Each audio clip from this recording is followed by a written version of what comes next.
Bonjour à tous. Alors aujourd'hui, on va pas parler histoire, on va pas parler monument, mais j'avais plutôt envie d'attirer votre attention sur un objet immobilier et notamment sur une statue. C'est la statue de Sainte Marguerite d'Antioche qui est conservée à la chapelle Saint-Antoine, dans le village de Saint-Antoine. Alors cette statue qui est dans le cœur de Saint-Antoine est une statue qui est réalisée en bois, qui est polychrome, puisqu'elle a conservé sa teinte, hein, elle n'a pas été décapée ni abîmée. La peinture est un petit peu défraîchie, mais on a un très bel exemple de sculpture, sans doute de la fin du XVIIIe, peut-être début XIXe. Alors on y voit une jeune fille avec les cheveux découverts, attachés dans le dos. Elle porte une robe typique de cette période-là, de couleur un peu rosée, et puis une cape bleue qui vient lui ceindre une partie du dos, la taille et les jambes.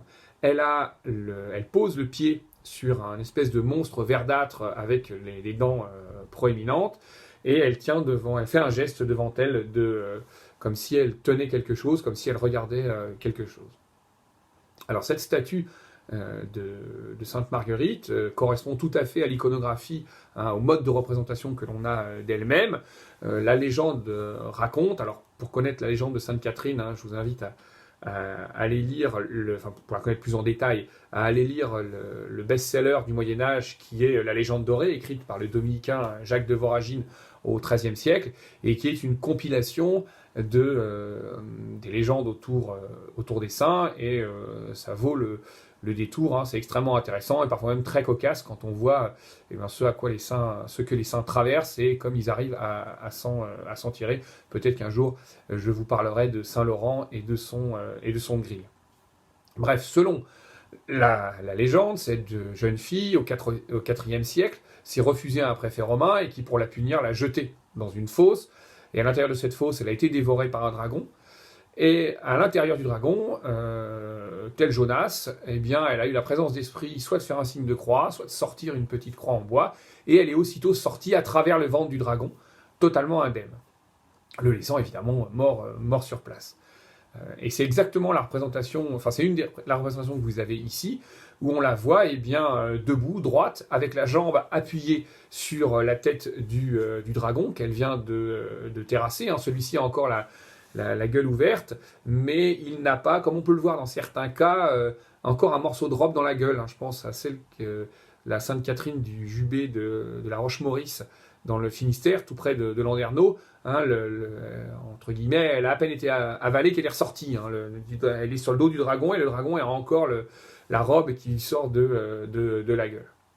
Alors évidemment, derrière cette légende, hein, il y a une explication théologique. Vous avez tout simplement cette jeune fille qui conserve sa pureté, qui est chrétienne, qui s'oppose à un païen qui est Olybrius. Le païen qui la condamne à être dévoré par un dragon, c'est tout simplement à être pris sous l'emprise du paganisme et du démon, et qu'elle arrive à vaincre par la force de la prière, d'où la représentation soit de ce signe de croix, soit de cette petite croix qu'elle tient dans la main. Hein, probablement que la statue de Saint-Antoine devait tenir dans sa main une croix, qui était une pièce amovible, donc qui a hélas disparu.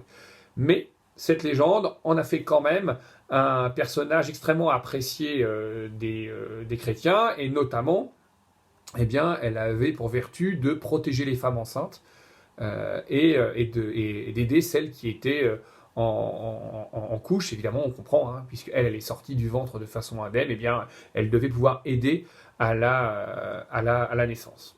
Voilà, c'était un petit peu plus court, c'était une présentation d'un objet. J'essaierai d'en refaire un petit peu plus de temps en temps. Je vous remercie de votre attention, bon confinement et à très bientôt. Au revoir.